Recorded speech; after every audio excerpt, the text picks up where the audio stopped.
El día de hoy vamos a platicar o a trabajar respecto de algunos modelos de ecuaciones algebraicas que en este caso pues reciben nombres específicos, y esos nombres específicos que estamos dando a esos modelos matemáticos pues son los modelos usando variaciones.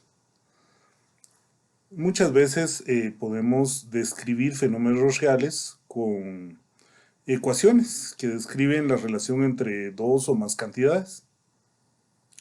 Estas descripciones de la forma del comportamiento del modelo matemático de las situaciones reales que estemos describiendo, con frecuencia se ajustan a los modelos de variación. Vamos a tener básicamente, pues, por lo general diríamos dos tipos de variación. Una es la variación directa, en donde tenemos que le va a ocurrir o cuando una cantidad es un múltiplo constante de otra cantidad, entonces vamos a establecer que se convierte en una variación directa. De tal modo que usamos una ecuación de la forma y es igual a kx para pues representar esa dependencia, para poder mostrar los esquemas que con tanta frecuencia encontramos que hasta tienen un nombre especial y específico. En general vamos a decir que si las cantidades x y y están relacionadas por una ecuación y igual a k por x, para alguna constante k no igual a 0, decimos que y varía directamente con x o que y es directamente proporcional a x. O simplemente y es proporcional a x. La constante k, pues en este caso se va a denominar constante de proporcionalidad. Bueno, veámoslo desde dos puntos distintos. Veamos un espacio de un esquema numérico que nos represente esto que estamos indicando y hagamos el esquema de aplicación un poquito más adelante. Si nos referimos al esquema numérico, pensemos en ese espacio en que nos están indicando que debemos expresar el enunciado como una ecuación, usando la información dada para hallar la constante de proporcionalidad. Y nos están indicando que y es directamente proporcional a x.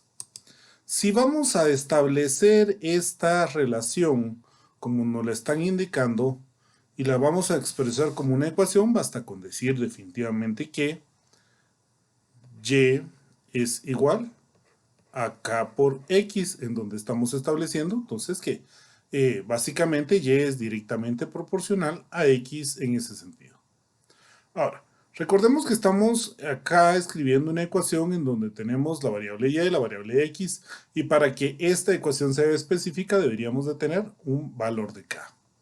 Por eso es que nos están indicando que en un momento x es igual a 6 y que y es igual a 42. Si vemos estos dos elementos y sustituimos los valores de x y y dentro de nuestro modelo de ecuación, pues vamos a tener que 42 es igual acá, ya no por x, acá multiplicado por 6.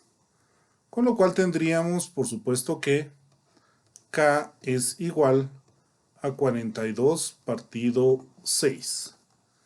Claro, en efecto, 42 dividido dentro de 6 es igual a 7. Estaríamos indicando entonces que k tiene un valor de 7. ¿Para qué necesitamos esa información? Sigo insistiendo que esta es una ecuación general, mientras lo que vamos a escribir o a considerar es una ecuación específica en donde voy a indicar, por ejemplo, que y es igual a 7 por x. Observemos la diferencia entre esta ecuación que estamos poniendo acá y la que inicialmente escribimos. Este es un esquema general que se puede aproximar a cualquier ecuación específicamente del modelo de variación directa, y esta se ajusta es únicamente a todos aquellos valores en donde el valor de la constante k es 7. Bajo ese esquema, pues lo que nos están pidiendo es que podamos trabajar, podamos escribir nuestro enunciado como una ecuación con la información que nos están dando para obtener esta ecuación específica que acabamos de establecer en este momento. Sigamos viendo los modelos de variación. El otro modelo de variación, por supuesto, si el primero era directo, el segundo pues debería de ser inverso. ¿Cuándo vamos a tener este modelo de variación? Pues si las cantidades x y y están relacionadas por la ecuación y es igual a k sobre x, para alguna constante k no igual a 0, decimos que y es inversamente proporcional a x, o que y varía directamente con x. La constante k, en este caso, también se denomina constante de proporcionalidad. En ese sentido, pues veamos de manera numérica qué significa esto también. Y volvamos a realizar el esquema en donde expresamos el enunciado como una ecuación y que además de eso pues usamos la información dada para hallar la constante de proporcionalidad. Nos están indicando que z varía inversamente con t. ¿Qué significa eso? Bueno, que vamos a tener que z es igual a k partido pues t en un momento dado en donde estamos relacionando z de forma inversamente proporcional a t o que z varía inversamente con t. En ese sentido, pues observemos que nos están dando valores de t igual a 3 y de z igual a 5.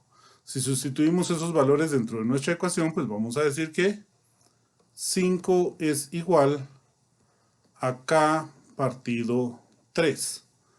Con lo cual, si multiplico, por ejemplo, ambos lados de la ecuación por 3, pues la igualdad se mantiene y nos dice que 15 es igual a k. ¿Qué pasa con este elemento? Pues entonces ya puedo reescribir mi ecuación como z es igual a 15 partido t, que ya estaríamos entonces expresando no una forma general de la ecuación, sino una forma específica que se ajusta a las condiciones que nos están presentando. Por último, no es que sea otro modelo de variación, sino que es más bien un esquema en donde se conjuntan nuestros modelos de variación. Por eso es que decimos que es una variación conjunta. Y decimos que muchas veces una cantidad física depende con frecuencia de más de una cantidad o de un solo valor. Si una cantidad es proporcional a dos o más cantidades diferentes, a dicha relación se le llama variación conjunta. Veamos que vamos a tener una pequeña diferencia respecto de los modelos anteriores. ¿Por qué?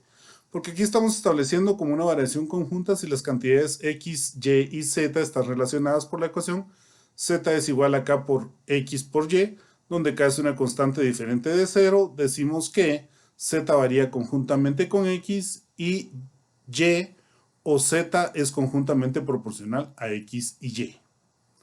Ahora, no necesariamente tenemos que estar hablando de elementos que se están multiplicando, o únicamente de la variación conjunta de los espacios o de las cantidades o de los valores o de las variables que estemos utilizando. Es bastante común que relacionemos entre tres o más variables cualquier combinación de los tipos diferentes de proporcionalidad. Por ejemplo, z es igual a k por x partido y, en donde estamos diciendo que z es proporcional a x e inversamente proporcional a y. Aquí no vamos a decir que tenemos una variación conjunta proporcional o inversa, simple y sencillamente sigue siendo una variación conjunta en el hecho de que el valor de z pues, sea proporcional a x e inversamente proporcional a y.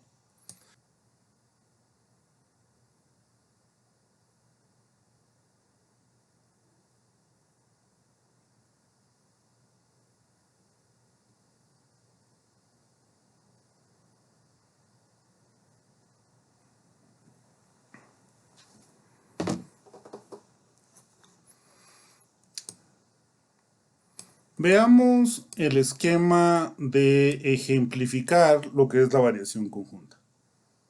El enunciado nos dice, exprese el enunciado como una ecuación, use la información dada para hallar la constante de proporcionalidad. T es conjuntamente proporcional a X y Y inversamente proporcional a R.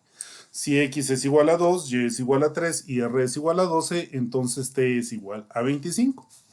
Si escribimos esta relación como una ecuación, pues vamos a decir definitivamente que el valor de T es igual a K, que es nuestra constante de proporcionalidad, por X por Y partido el valor de R, que esta ecuación nos está indicando pues específicamente la forma en que se está relacionando el valor de T con X y el valor de R.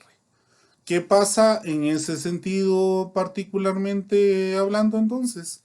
Mire, fíjese que esta expresión, esta ecuación, representa de manera general lo que nos está indicando el enunciado del problema.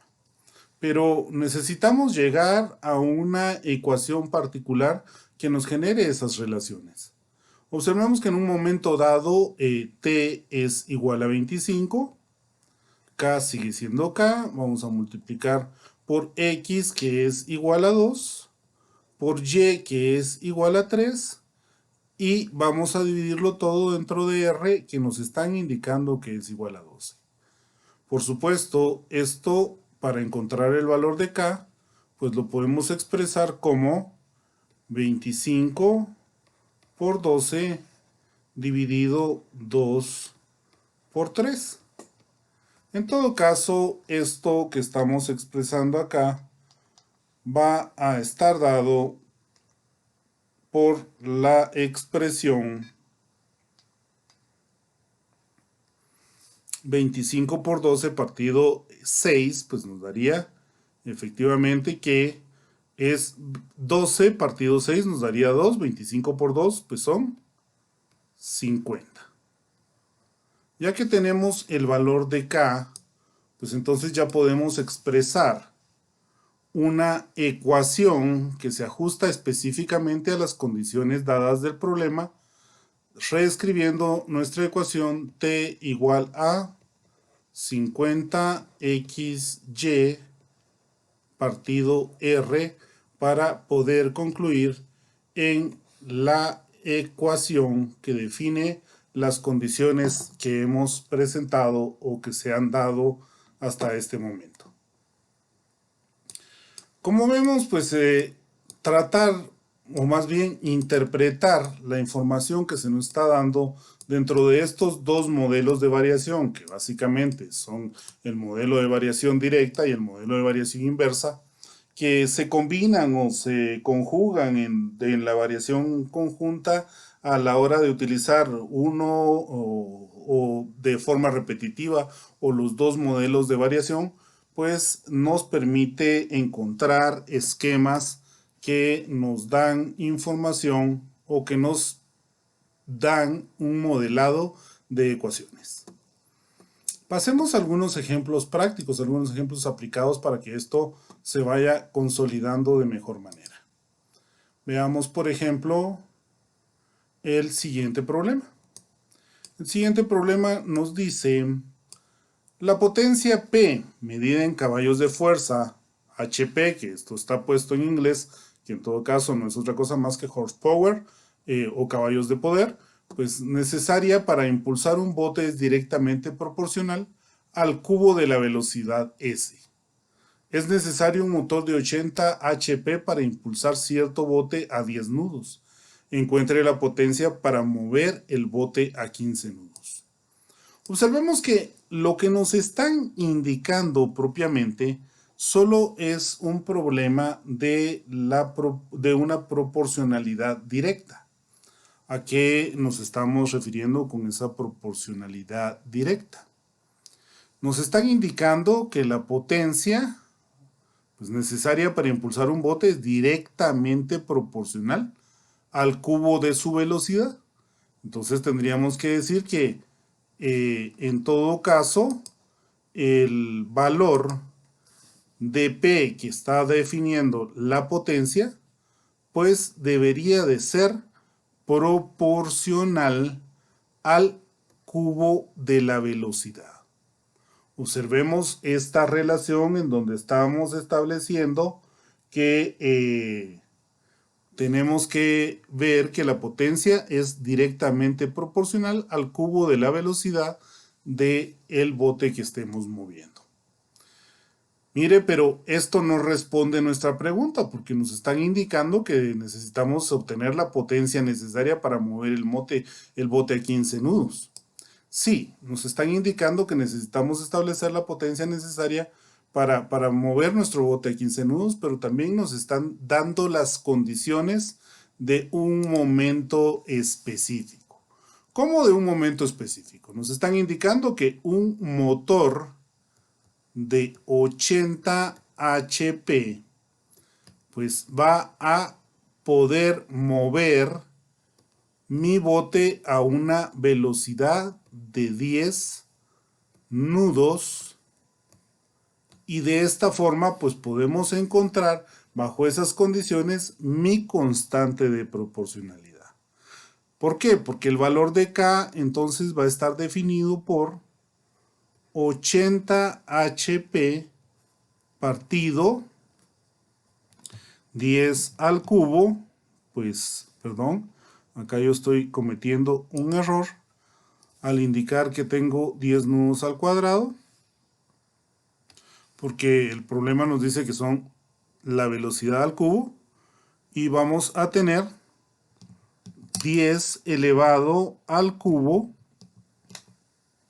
que nos va a dar específicamente 1000 nudos cúbicos, por supuesto, en donde el valor de K va a ser 80 partido 1000, y esto pues va a ser igual a, ya sea que lo querramos poner como una fracción, como 2 sobre 25 HP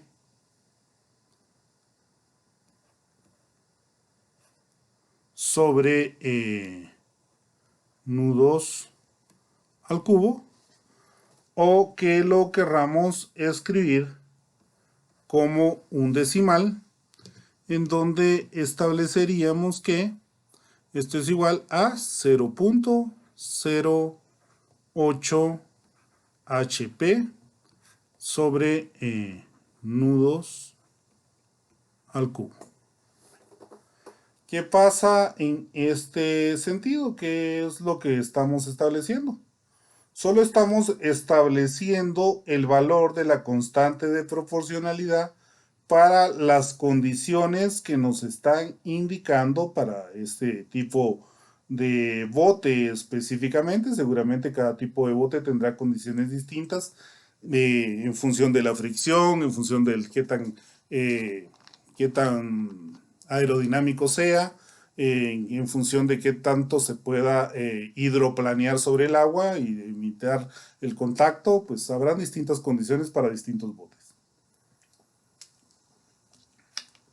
Para este bote en particular, pues entonces, ¿qué es lo que tenemos que hacer? Bueno, y aquí podemos decir que para este bote en particular, pues P va a ser igual a 0.08 HP por nudo al cubo multiplicado por S elevado al cubo.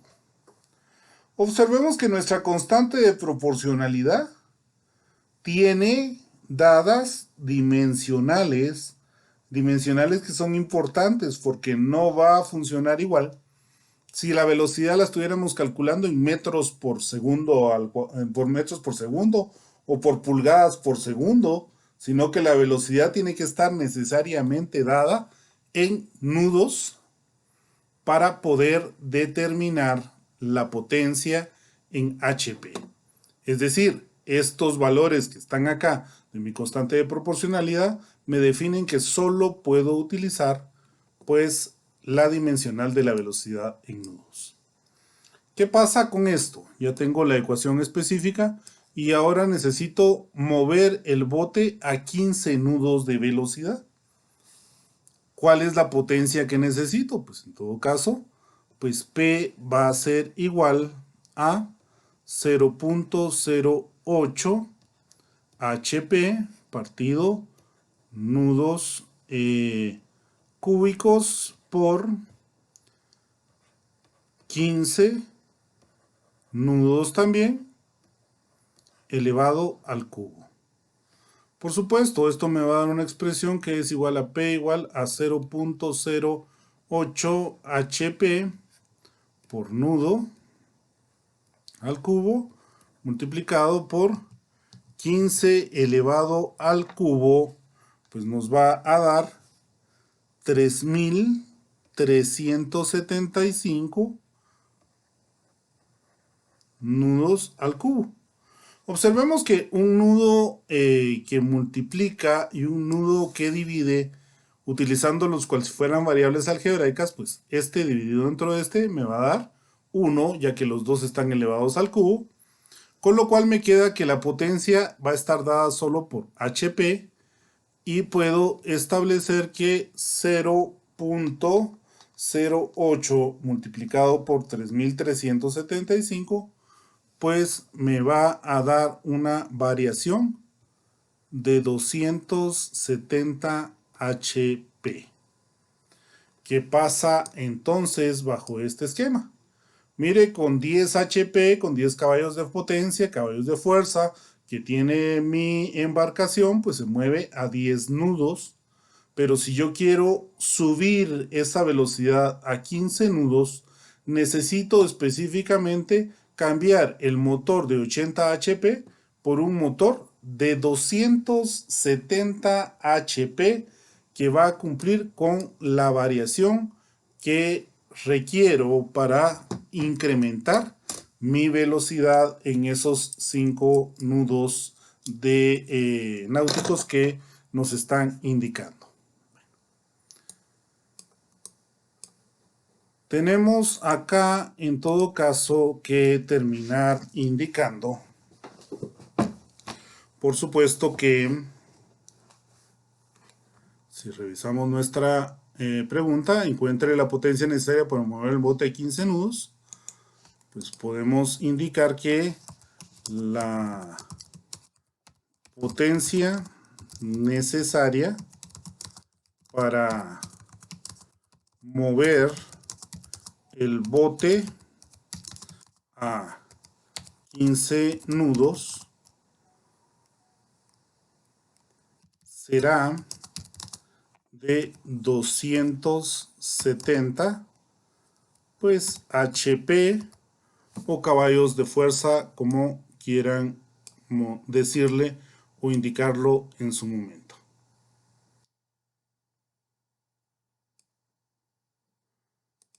Por supuesto, estamos dando una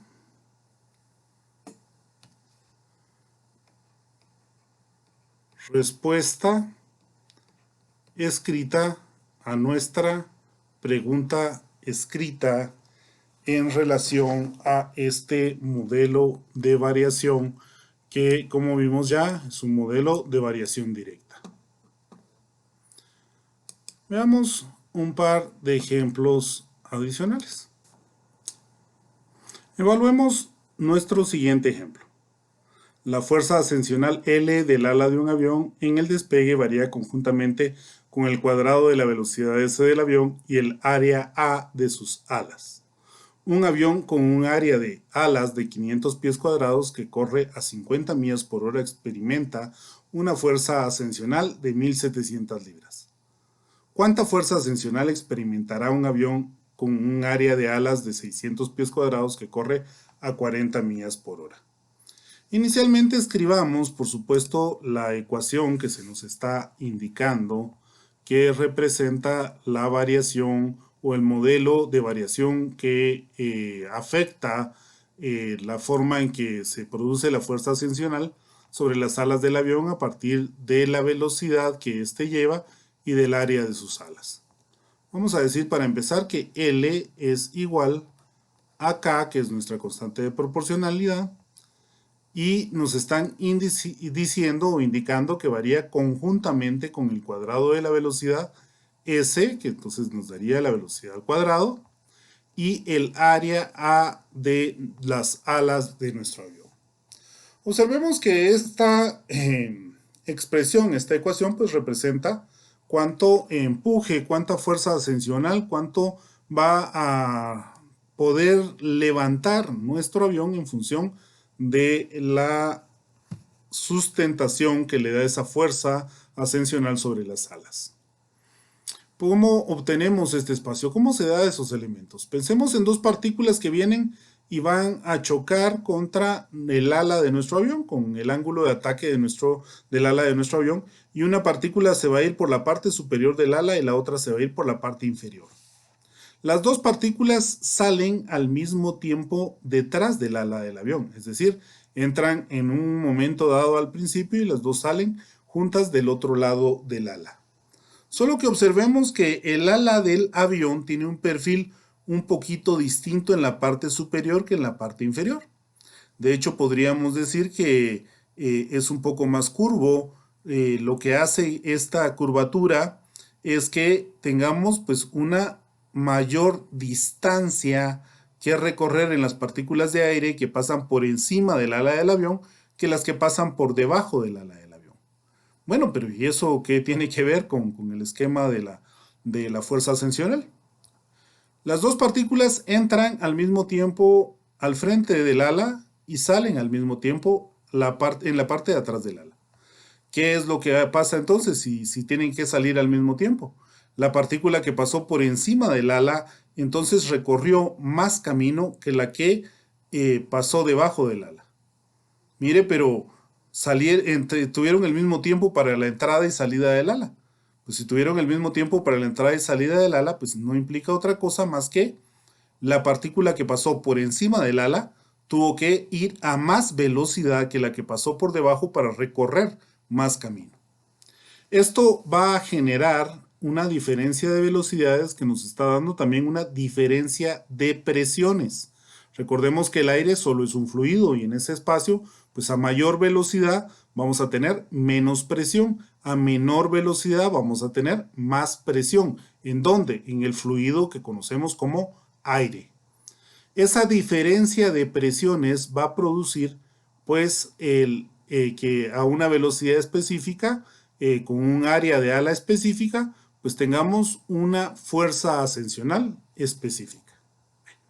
Nos están dando en un momento dado para este tipo de trabajo, este tipo de esfuerzo, este tipo de fuerza ascensional, que podemos tener una fuerza ascensional de 1700 libras cuando la velocidad del avión es de 50 millas por hora al cuadrado y el área del ala de este avión pues es de 500 pies cuadrados.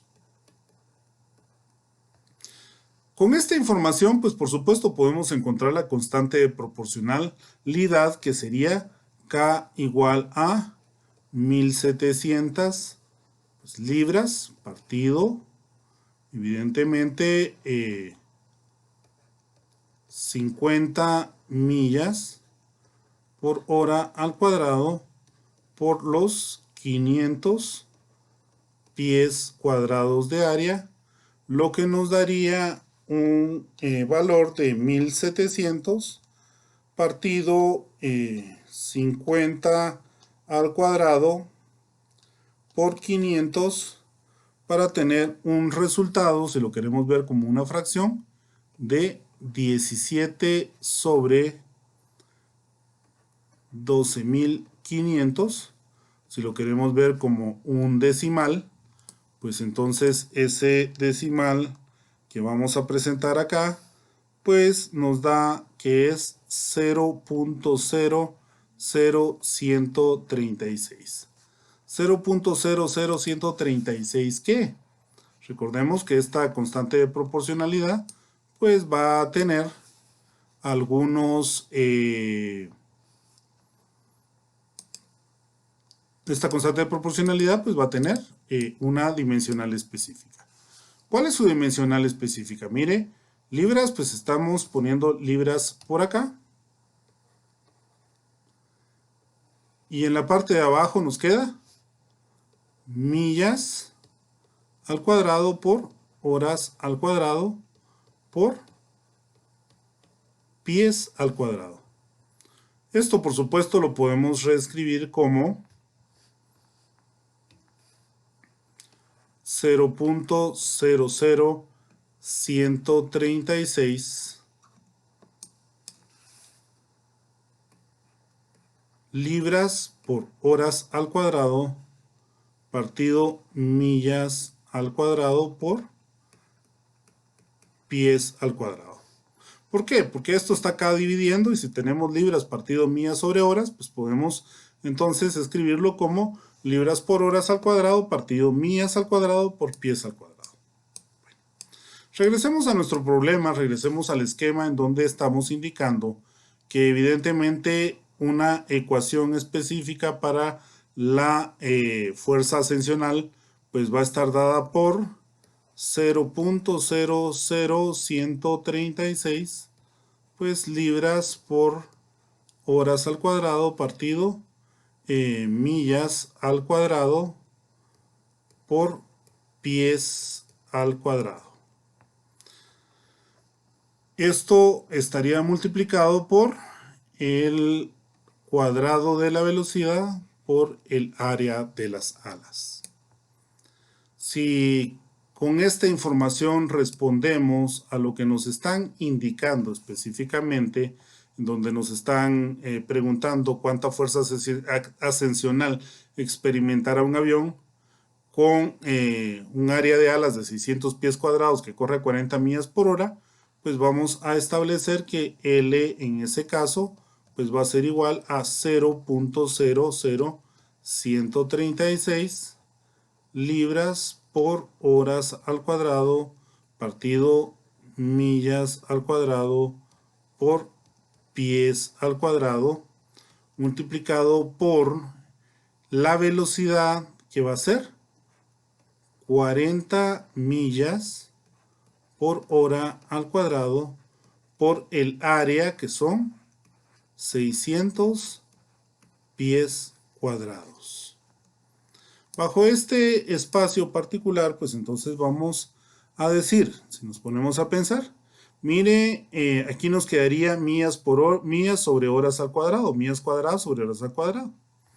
O podemos escribirlo para que se pueda ver específicamente que L es igual a 0.00136 libras por horas al cuadrado partido millas al cuadrado por pies al cuadrado por 40 por 40 serían 1600 millas cuadradas partido horas al cuadrado por 600 pies cuadrados. ¿Por qué quiero darle tanto realce a este espacio? Observemos que este S yo no puedo sustituirlo por un valor de kilómetros por hora. ¿Por qué? Porque este espacio de mi constante de proporcionalidad funciona solo cuando la velocidad está dada en millas por hora. Yo no puedo decir que esta área la voy a poner en centímetros cuadrados o en pulgadas cuadradas, porque esta área funciona solo cuando para mi constante de proporcionalidad que esté en pies cuadrados, como lo vamos a ver en este momento. Por ejemplo, una milla cuadrada que divide y una milla cuadrada que multiplica se hace 1, una hora cuadrada que multiplica y una hora cuadrada que divide se hace 1, un pie cuadrado que multiplica y un pie cuadrado que divide se hace 1, y como vemos la fuerza me queda únicamente en libras.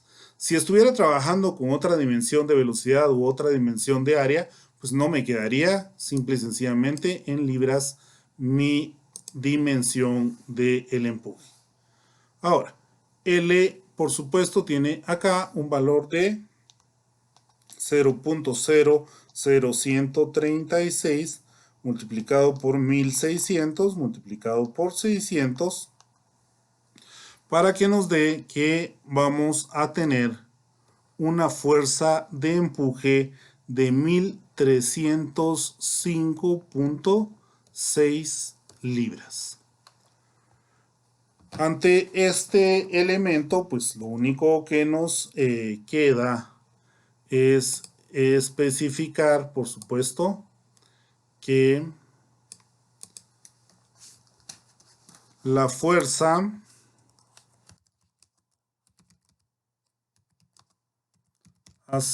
ascensional, chequear si estoy escribiendo correctamente la información. La fuerza ascensional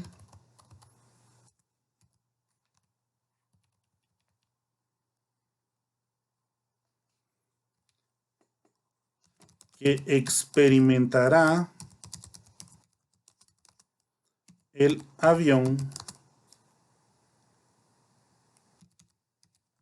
será de 1305.6 libras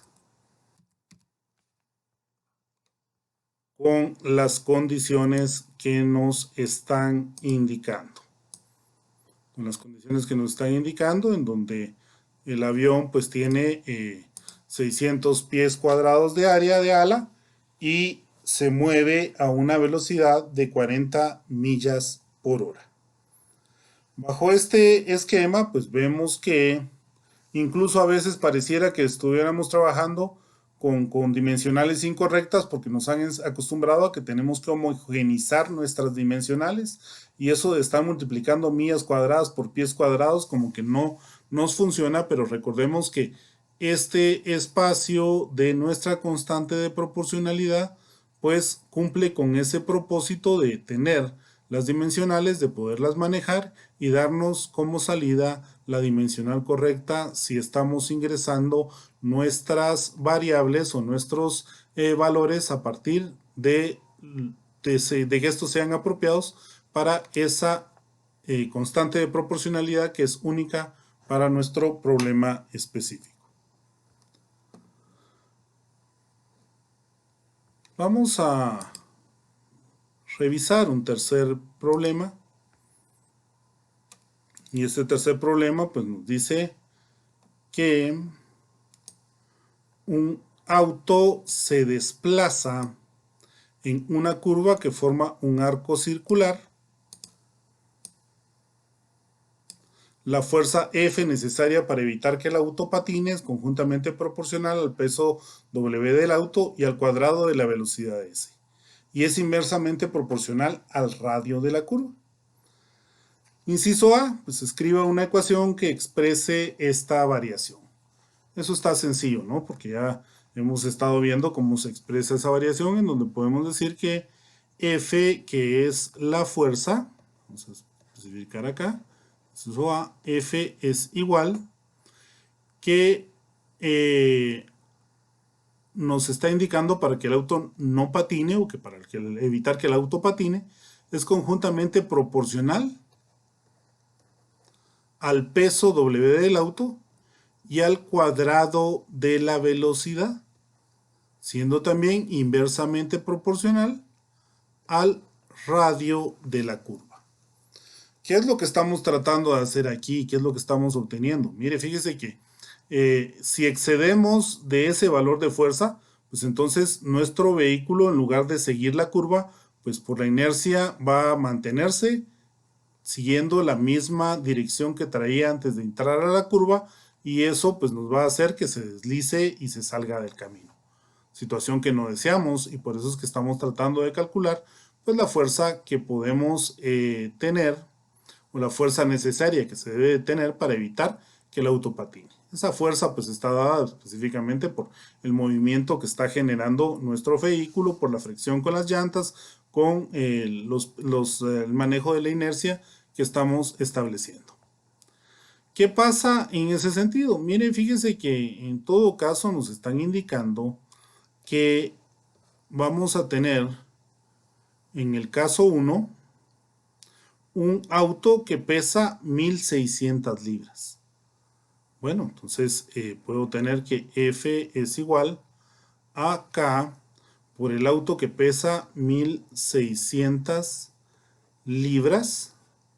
Vamos a ponerle acá arriba primer auto. Y que se desplaza a una velocidad de 60 millas por hora para poder establecer la velocidad al cuadrado. Y no tenemos acá un espacio en donde nos estén dando el radio de la curva. El siguiente auto en transitar, vamos a decir acá que tengo un segundo auto. Nos están indicando que pesa 2500 libras.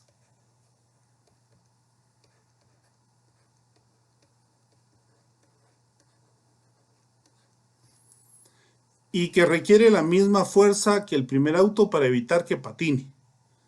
Y nos están preguntando, pues, cuál es la velocidad del segundo auto.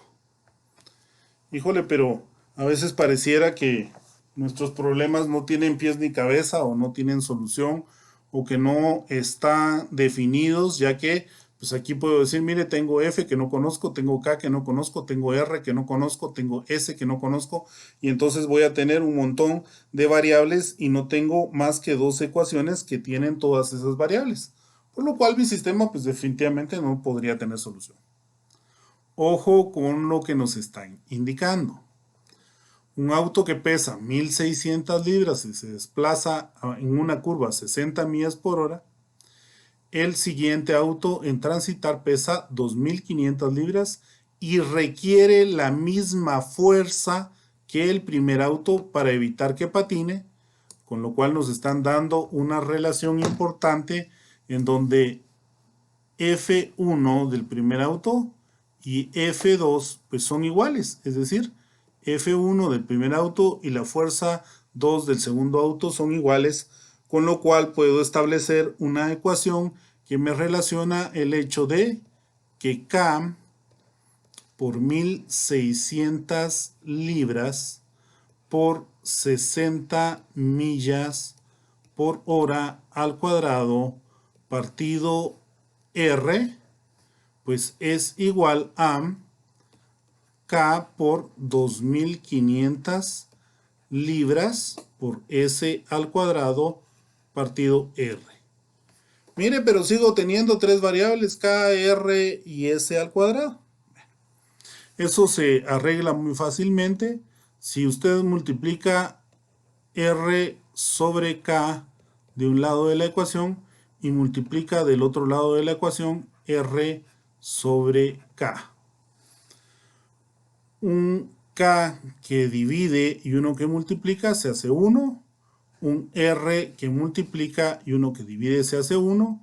Y del otro lado, pues también un K que multiplica y uno que divide se hace 1. Un R que multiplica y uno que divide se hace 1. Quedándonos entonces una expresión dada en una sola variable, en donde ahora podemos establecer, por supuesto, que S al cuadrado pues va a estar dado por 1600 libras multiplicado por 60 millas por hora al cuadrado dividido dentro de 2500 libras. ¿Qué pasa en ese sentido? Pues entonces podemos indicar, por supuesto, que para empezar, una libra que multiplica y una que divide, pues se va a hacer 1.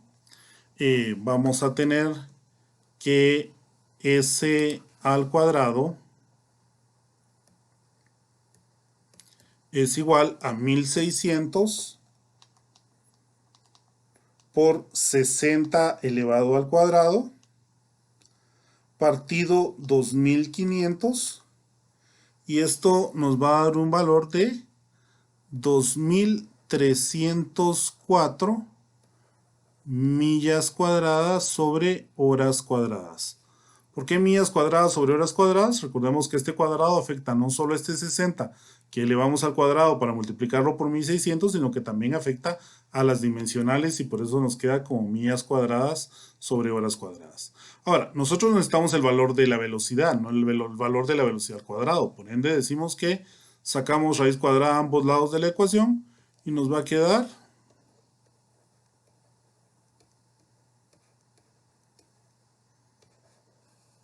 que S es igual a la raíz cuadrada de 2304 millas cuadradas sobre horas cuadradas. En ese espacio, pues vamos a tener que S, la raíz cuadrada de 2304 son 48. Raíz cuadrada de millas cuadradas va a ser millas, raíz cuadrada de horas cuadradas va a ser horas. Con eso, pues entonces dimensionalmente es correcto y nuestra velocidad que estamos estableciendo para que sea seguro que el segundo vehículo que pesa 2500 libras pase por la curva, pues deberá ser no mayor a 48 millas por hora. Por ende, vamos a tener como respuesta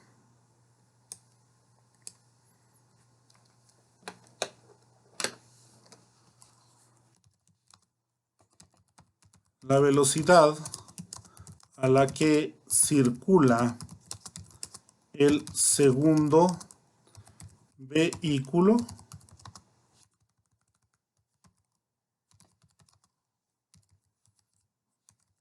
deberá ser de 48 millas por hora para evitar que patine.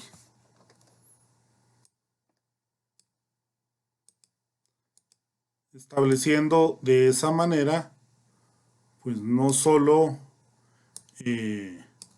una solución, sino que además de eso también estamos brindando, por supuesto, una respuesta.